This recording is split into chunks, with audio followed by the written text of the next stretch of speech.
incredibly bloated financial sector. It's a phony crisis that they don't have to be cuts. We know how to get out of a Great Depression. You spend money. If we take a look at the typical worker, they're not doing fine. Hi, I'm Dean Baker, the host for Mostly Economics, and today we have with us Nick Bloom, a professor of economics at Stanford University, and probably the country's leading expert, I shouldn't say probably, no doubt the country's leading expert on remote work, probably the world's leading expert. And I want to take the opportunity to have Nick here and talk a bit about where things stand. So Nick, thanks a lot for joining us. Thanks very much for having me on, Dean. So I think a lot of us would be most interested in where things stand. So we've had an explosion in remote work since the pandemic, and we've had efforts really the whole time to push people back to work. But we have a renewed effort with, certainly the federal government doing it, and a lot of major employers, Amazon most notably, but a number of others have announced that they want everyone back in the office. So where do things stand? What are the numbers like today? What's been the trend last year? And what's been the change since the pandemic? So three big questions there. Yeah, absolutely. So things are not where you might think it is. So, we're in June 2025. If you were to, follow the newspapers, read the media, you kind of have the impression that everyone's returning to the office. So why don't I just give you some numbers to kind of set the scene? So we have three different series for the US on work from home. Series one is surveys. So my group in kind of based at Stanford surveys around 8,000 Americans a month. Series two is swipe card data from a company called Castle Security that measure how many people swipe in and out of office buildings. And they tend to be kind of big tech finance buildings and city centers. And then data set three is from Placer AI. They track cell phones. I always joke Americans, are never more than 6 foot from their cell phones. If you can track a phone, you're basically tracking a person. So all three actually are very, very consistent. They all show exactly the same thing. So what do they show? They show benchmarked against pre-pandemic that work from home exploded in April 2020. So on share of days, for example, it was about 5% of days before the pandemic. It went up to about 60% in April 2020. This is full paid days in the US. So amazingly, the typical working person in April 2020 was actually at home. And that's partly because people in person actually got laid off, but it's also because so many of us shifted to fully remote. You then see from kind of summer 2020, which is the peak, through over the next 3 years until summer 2023, it's falling. So there definitely was a big return to office movement. And, I gave you the number of 60% of days in summer 2020. That fell to about 30% in summer 23, so roughly halved. What's been kind of amazing, and most people are astounded by, is it's been totally flat since summer of 2023. So if you look at swipe data, if you look at cell phone data, you look at survey data, they all show the same thing, which is no movement. So we're not, increasing, but we're not cutting. And then, the obvious answer is, how can that be? Like, how can it be that I open the New York Times, the Wall Street Journal, and it appears to suggest everyone's returning and they're not? And the reason is journalists, like all of us, face incentives, and journalists quite reasonably face incentives to write pieces that people read, click on, comment, etc. And if you write an article saying, Goliath National Bank requires everyone back in the office, people furiously click and comment and send it around, and your editor's very happy. If you write one saying, I don't know, Tech Inc. is allowing people to work from home 3 days a week for the next, year, is kind of boring. So where we stand is that hasn't actually really been any movement over the last 2 years, despite everyone seeming to think there has been. That's, the numbers, I know you know the numbers very well, and I've read your stuff, of course, so they're not a surprise to me. But, when you think about this, and obviously you think about it a lot, but we went from 5% of work days to 30%. I understand doesn't correspond exactly to people, because you have some people, in fact, most people work some number of days in the office, some number of days remotely. But 25% of work days, the increase, I should say, is 25% of work days.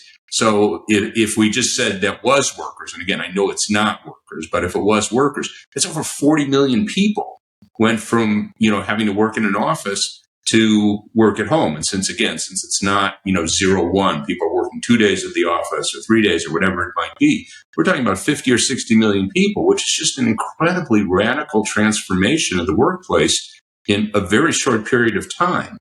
And, I don't know. I just find this amazing. You've been working on it all the time. So, just, standing a little more distance, I find that an incredible transformation that really just doesn't seem to be that widely appreciated, even though obviously people are experiencing it, but it's just not the sort of thing that's talked about frequently.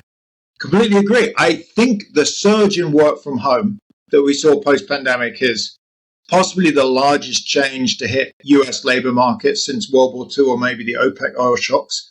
It is massive. It affects so many things. So, obviously commuting, where people live, where they work, affecting crime rates. It's affecting leisure. It's led to a surge in golf. We have current research looking like it's affecting fertility. It's affecting retirement. Many, many dimensions. To give you another sense, by the way, of Americans, about just under 60%, roughly half of Americans can't work from home at all. So, they work they flip burgers, they clean, they fly planes, they're surgeons. There's a mix of high to low income jobs, but they can't work from home at all. The other half, about 35% of them are hybrid, which is me, probably you, Dean, most people I teach at Stanford, most of the undergrads, MBAs, execs. So hybrid would typically be you're in the office Tuesday, Wednesday, Thursday, you're working from home Monday, Friday. That's kind of vanilla hybrid. And then there's about 10 to 15% left that are fully remote. And they were very common in the pandemic. That's now quite a rare category. But so, yeah, as you say, mostly you should think of work from home. The typical person is at home 2-3 days a week. Now, I know you've done research on productivity of work from home. And as I recall, it actually increases productivity, if I'm remembering correctly. Is that your latest assessment? Well, it's a very complicated kind of subtle calculation. So the first thing I'll say is I think it's good for the economy overall, because if you look at output, if you follow kind of a Bob Solo, very simple thing, for those economists, it's Y equals AL. So the amount of output equals productivity times the number of hours worked. I'm actually going to say, I'll come on to it in a bit, but the productivity effect may be roughly net zero. So some things are better, some are worse. We can discuss that in detail. Where I think if you're, say, Jerome Powell, or, Trump or somebody like that cared about the whole macro economy, you care much more about the L side of it. Why is that? It turns out that there is likely millions of hours more worked because people are working from home or are able to. Where's that coming from? Well, there are big groups like folks with a disability, people with young kids, people close to retirement, people that live far from work, that we see very clearly in the data are now working that probably wouldn't otherwise be. So, for example, just on disability alone, I have a paper that's just coming out in the American Economic Review Insights, estimating about 500,000 more Americans with a disability are now working because they're able to work from home. So I actually think, the biggest impact is just allowing more people to work, which, of course, increases output, means there's more taxes. It's win-win-win. It's good all around. Yeah. So I'm curious, do you have an assessment, and maybe this isn't even accurate, but you continue to see CEOs or other top executives saying, we're going to make everyone work in the office. And if it's the case that, as you say, it's roughly a wash on productivity, and obviously, as you suggest, in some cases, it probably is a net loss, other cases a gain, but, it's roughly a wash. Do you have a sense of why it is that you have so many executives that feel the need to say, we want everyone in the office? So firstly, I think, again, it's massive. It's kind of misreporting. It's more positioning of media pieces. So often the headline will be, take Zoom. Zoom is in the media a lot. And in fact, I know Zoom works. I've had lunch with the CEO, Eric Yuan, and talked to him a bunch. So the headline's all about Zoom returns to the office. Now, if you read that, you're under the impression that everyone in Zoom is back in the office every day and they're giving up on work from home. That's not actually true. So Zoom has a policy where sales folks come in Monday, Wednesday, technical people as in coders come in Tuesday, Thursday. And so everyone's basically in the office 2 days a week, working from home 3. So it is true they return to the office, but it's for 2 days a week. But it's very misleading if you look at the headline. So to give another number, if you look at the Fortune 500 companies, 76% of them are on hybrid. So that's by far the most common policy.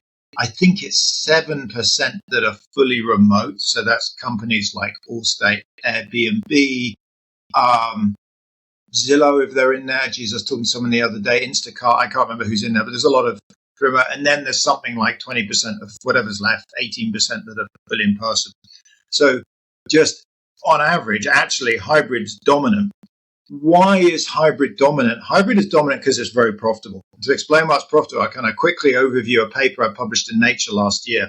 So the paper did a massive A/B trial of a company called Trip.com. So they're worth about $50 billion. They're a tech company that does like travel agents. They're kind of like, they're one of the big competitors to Expedia.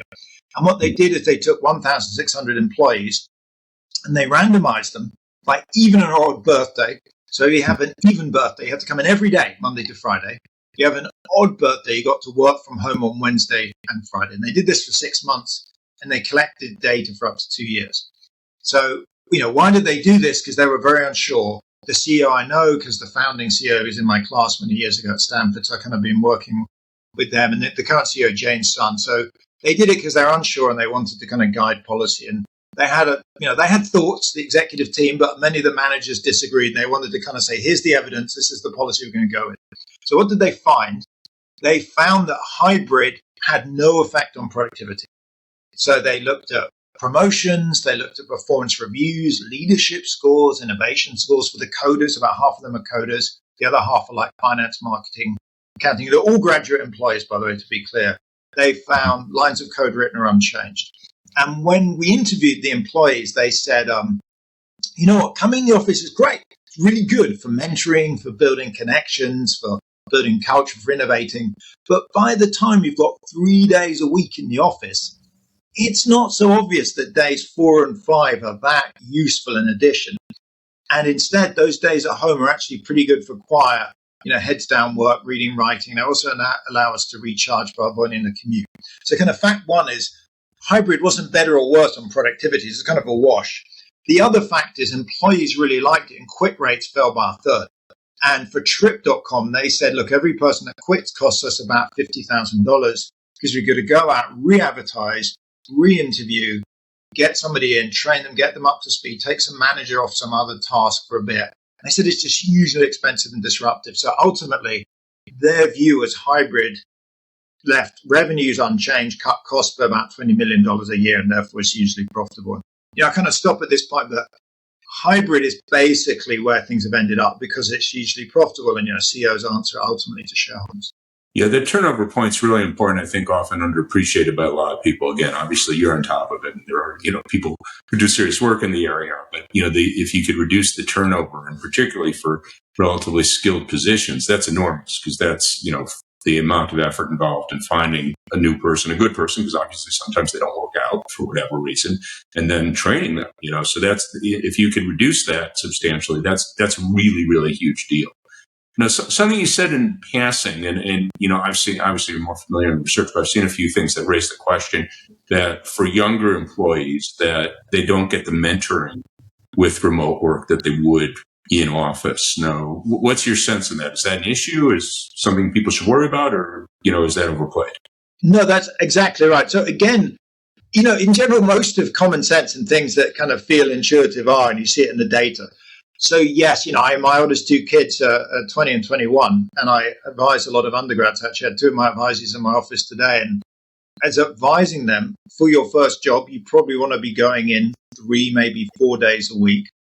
There is evidence. It's almost, I call it almost like dog years. It's like, 2 years remote, and the data looks like about as good as 1 year fully in person for building experience. Now, it doesn't mean, again, actually, I'll pause and give you a great anecdote. I had an anecdote of us talking to someone that worked in an accounting firm. He was a partner, and he said, we've had a real problem that over the pandemic, the folks that joined us remotely, they just didn't learn as fast. And he said part of the problem was the way that, new accountants join and eventually make partner is they sit in meetings, and they may sit there quietly and listen, but they absorb it. And clients are very uncomfortable with having people kind of silently listening in on Zoom calls. And also, even if they are allowing them to sit in, they often don't seem to be paying attention. And so he said that, it takes roughly twice as long to train someone up. So I hear this over and over again. And in a survey with the Atlanta Fed, we saw this. So do you need to be in all 5 days? No, I don't think so. But the data looks like you probably, if you're in the first half of your 20s, probably do want to be going in 3 days a week. That's probably going to optimize your mentoring.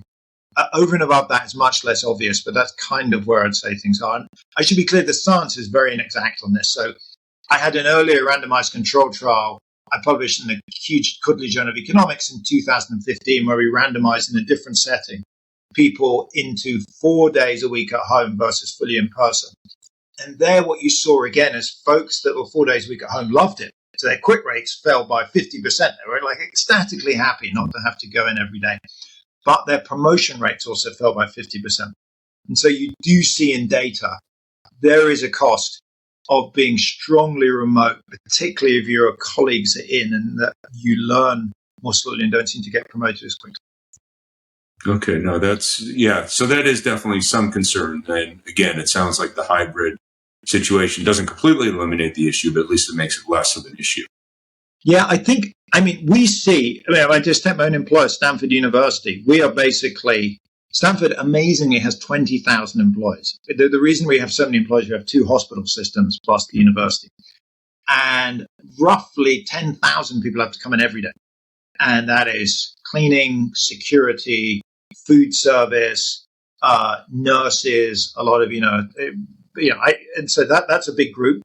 There's about another 8,000 that are hybrid, which is faculty. Why are we hybrid? Teaching is much better in person. I hope to never have to teach again online. Research seminars are so much better. A bunch of meetings are better, but we just don't need everything online. So you don't need everything in person. And so typically in 2-3 days a week, the same with our staff. And then we have about 2,000 people, so 10% of our workforce that are fully remote. Who are they? It's like call centers, data entry. I was processing a grant, emailing back and forwards with someone. I asked them where they was, and he said, I'm in Illinois. And I said, wow, that's a long commute. I mean, that's like 2,000 miles from Stanford in California. And he said, well, I'm fully remote. I was like, okay, that makes sense. I've been working with this guy for a while, and it was all online. So that is the new normal for large organizations. They have, depending on the role, you're either in person, hybrid, or remote. And most graduates are sitting in that hybrid category. And I'd say the majority of non-graduates tend to be sitting in that fully in-person category. Yeah. Okay. No, that's interesting. Now, I know you've done some research, and this is obviously important for a lot of reasons, but that the option to do hybrid, do remote work is equivalent to wage premium. I think you had about 8%. Is that the right number? Yes, there's a variety of ways to get to it, and they keep coming to the same number, amazingly. So you can run surveys, and you have, these questions. You ask people, how much do you value the ability to work from home 2-3 days a week in terms of salary? And you get something like 5 to 10%. You can also do experiments of various forms whereby you offer people a range of jobs. I won't go through the details, but you pretty regularly come at 8%. Interestingly, it turns out that's almost the same as the amount of time that a typical person would save in their full working week and commute. So the average American commutes about 45 minutes each way. So if you're working at home, like 2.5 days a week, and you're in a 40-hour week, you're saving about 7 or 8% of your total time kind of door to door. And you may say, well, yes, but commute time is much more pleasant than work time. Well, turns out, no. There's a paper by Danny Kammerman, Alan Kruger and others in Science in 2002, and it does a detailed analysis of what people like and dislike per hour. And the second most disliked activity per hour is work. It's why you have to pay people to do it, because they wouldn't do it for free. Turns out the most disliked activity per hour is actually commuting. So the other way to get at it is just to look at time use and say people dislike commuting as much as they dislike work. They're indifferent. And if you save them 8% of their total commute and work time a week, they're going to be kind of trade that off. So 8%, that's a pretty good number. And the reason that number is very relevant, as I often tell managers and execs, if you don't think bringing people into the office 5 days a week increases their performance by 8%, you probably shouldn't do it, because you're leaving money on the table. Because effectively, you're cutting their salary by 8%, and unless you can trade it off with 8% more productivity, it isn't worth doing. I've always been very fortunate, even when I was in a situation where I had to come into the office, I generally was able to walk to work, which I didn't find particularly onerous. But when I, for whatever reason, had to commute, and I lived in D.C. for many years, I would have much rather sat in the office than sat in traffic. That was about the most undesirable thing I could imagine. So being able to avoid that, again, as I say, most of the time I was fortunate to be able to walk or ride my bike to work. But Yeah, so being able to, so that makes me very partial in this issue that, being able to avoid the commute. So that's a really big deal. So let me ask you, one, you've been running through my questions very quickly because you obviously get asked these things a lot. Let me just give you the kind of final one. Where do you think, we're looking out 10 years, where do you think we'll be with remote work? Be roughly the same percentages here, more or less? What's your sense of that?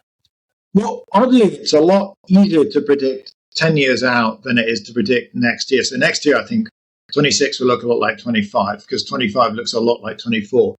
10 years out, I think it's a very safe bet to say that levels of work from home will be higher. So why is that? Well, there are three different factors all pushing up in the long run. The most important, I think, is technology. So we actually have data on share of days work from home in the US going back to 1965 from various surveys spliced together. And back in 1965, it was 0.5% of days, in fact, 0.4. And I'm guessing it was farmers. I don't know who that is, but it's hardly anyone. And if you look, every roughly 15 years, that level's double. So if you look, by about 1980, it's like almost 1%. By 1995, it's about 2%. It's roughly doubling. Why is that? Well, having interviewed a lot of people, including my folks, I'm actually one of 4 kids, and both I grew up in London, and both my parents work. It's just the technology is getting a lot better. So my mum said, look, when I'd occasionally have to work from home, or your dad would, in the 80s, it was terrible. It was like you'd have to carry pieces of paper and phone into the office and expensive phone lines. And then the 90s come along, and we got this green screen Amstrad computer at home, which was like revolutionary. And then 2000s, the internet. 2010, it's like video calls and cloud. So that's clearly going to continue to develop. And in fact, interestingly enough, Econ 101 says the rate of technological progress is dependent on the market size. And now the market for work from home technologies, think hardware, software, has got a lot bigger.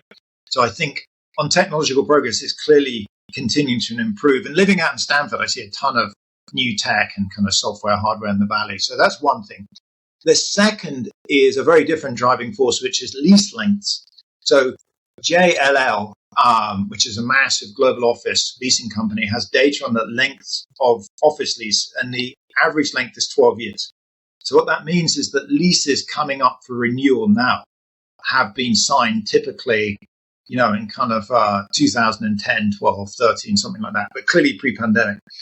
And if you're, Goliath National Bank or big tech, and your lease comes up, you're like, this is, maybe a good time to downsize a little bit. We can save some money. So that's another factor as leases renew. And then the final factor is just cohort effects. So if you look in the data, you see younger companies and younger CEOs are more relaxed, certainly about hybrid. So if I was to ask you in your mind, and anyone listening, think of the CEOs, that are most outspokenly against work from home. They tend to be men above the age of 60. Yeah. And if you then think of the CEOs that tend to be most in favor of work from home, they're much more gender balanced, and they tend to be, in their 40s, maybe even some of their 30s. So as that current group of 13, 40-year-olds a decade from now are kind of, rising up.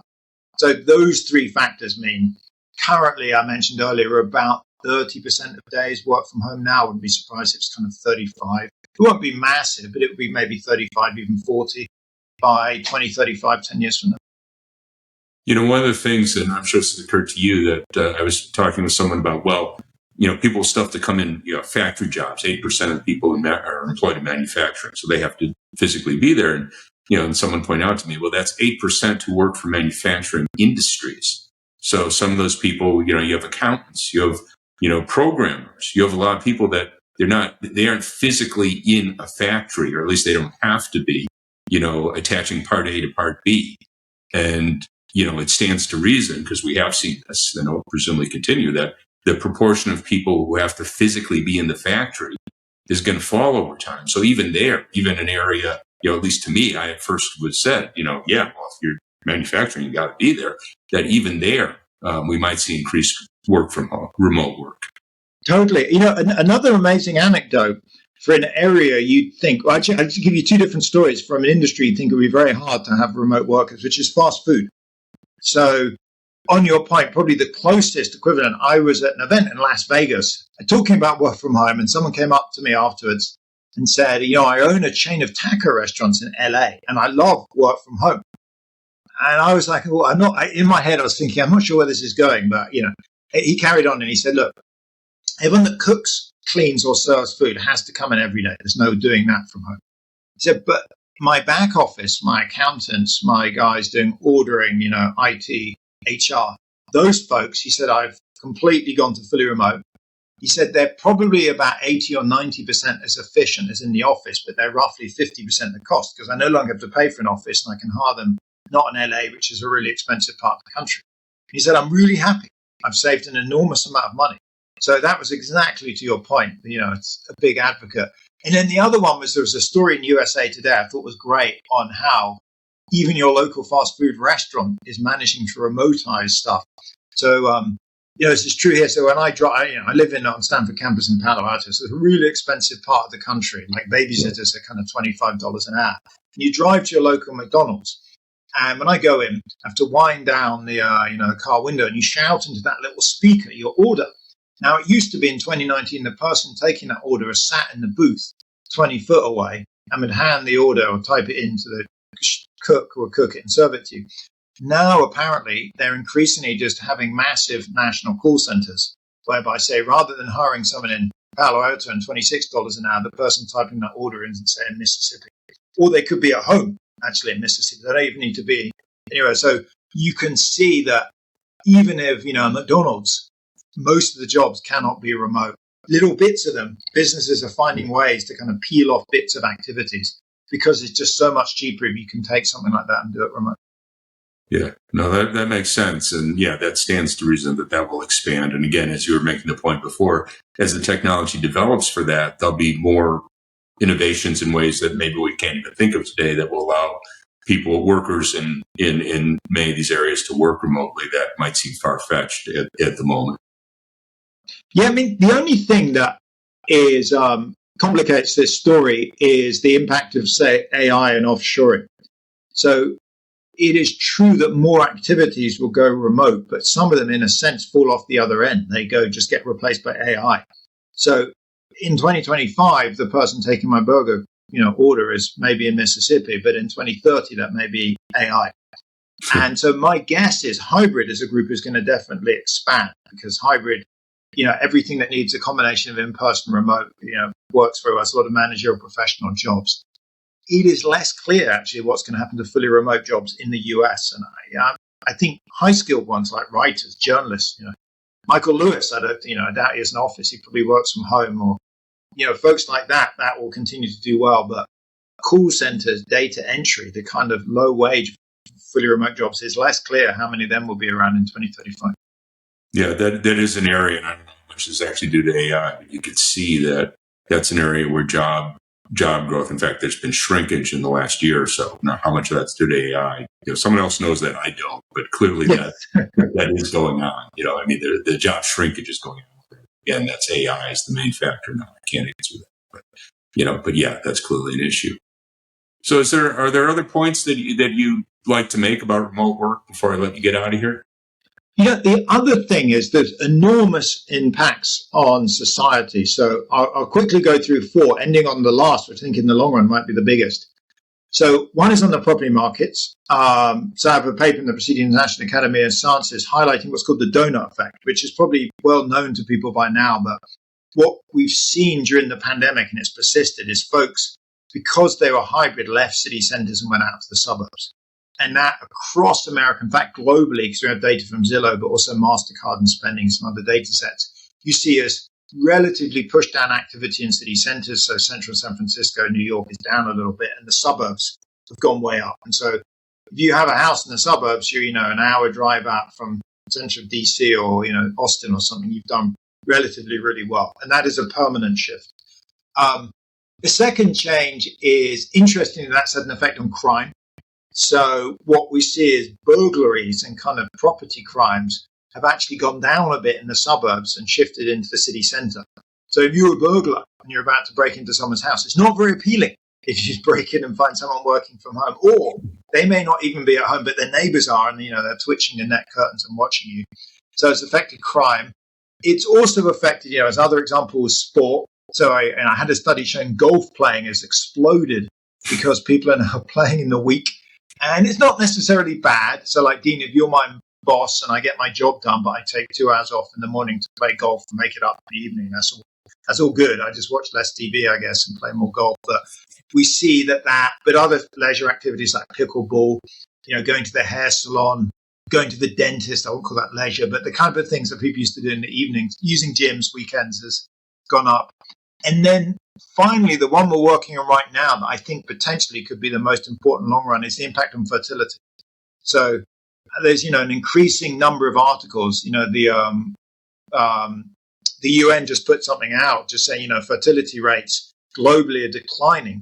And, there's a lot of concerns in Europe and North America, across Asia in particular, of declining populations, because it's just so hard bringing up kids. It's so expensive and so difficult. And we've been collecting data of hundreds of thousands of people showing that birth rates, if either either one, the person directly or the spouse is working from home, seems to go up. And you can see why it's just easier to look after kids and it's cheaper and you can live further away, etc. So long run, if you're worried, as many people are, about declining birth rates, you should be a big advocate of hybrid, because hybrid is one of the ways that we can kind of arrest the decline in fertility and kind of arrest the fall in demographics. And I think for countries, and particularly East Asia, it's an enormous thing. So if I was advising the Japanese government or the South Korean government, I would be like, you have to go both feet full on into hybrid, because that's your best hope of reducing the decline in population. Do you know where they stand at this point? Whether they have more or less remote work than we do in the U.S.? Japan. They have a lot lower. I, for example, spoke to the Minister of Labour in South Korea. They are increasingly aware of this and working with the Asian Development Bank. The problem is Asia in general has this huge FaceTime culture. So, even before the pandemic, going back to the 80s, it was all about time in the office. I remember I did grad school in the mid-90s, and there was a guy called Toshi, came from Japan. It was a good friend of mine, and so we'd hang out. And he just complained that in Japan, he couldn't leave until the boss had left, and he was often going into the office at 8, not leaving till 10 at night. And he said it was just so boring. He was just reading the newspaper. He said he wasn't working. After like 6, he was just hanging out. And this culture means that in our global work from home data, Asia looks particularly low. And it's also the place is ripe for the highest level because its cities are massive and expensive. It has very low fertility rates, huge commute. So my guess is if Asian governments can figure this thing out, they're going to be doing exactly the reverse of what's happening in the US. In the US, the current administration is oddly very anti-work from home, but at the same time trying to increase fertility rates, which, are completely in contradiction to each other. In Asia, from what I've seen, they're trying to push and increase work from home. Interestingly, in the UK, Australia, governments around the world generally are in favor of it because it saves money, increases fertility, it makes it easier. But I wouldn't say it. But the US is really a bit of an outlier. Yeah. Okay, well, that's very helpful. So, look, I really appreciate your time. And again, I'm a huge fan of work from home, huge fan of your work.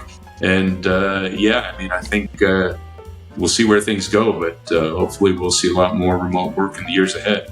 So thanks again for taking the time. Great. Hey, thanks so much for having me on, Dean. If you like what you just saw, please help us out by liking us and subscribing. Thank you.